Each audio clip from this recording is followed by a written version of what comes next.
I'm sure you saw this in the New York Times writing for the opinion pages.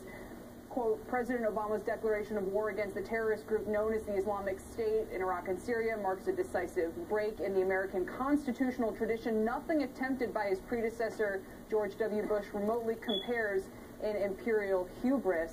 In other words, he's betraying the Constitution, as the headline suggests. Well, it's interesting.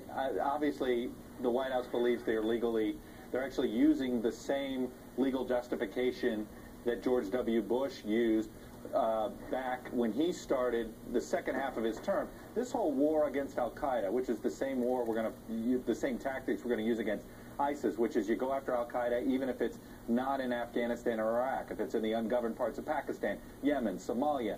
With ISIS, it means going into Syria, perhaps in other countries, and trying to get them. It all is in this ambiguous wording of that original war authorization.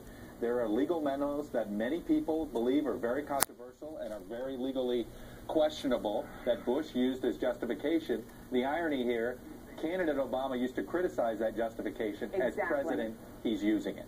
And Chuck, we'll let you go here. We understand James Baker coming up this weekend. I do. I got Dennis McDonough, White House Chief of Staff, and Jim Baker, the last successful American Secretary of State to actually put a Middle East coalition together to build a military campaign. So that and a lot of other stuff.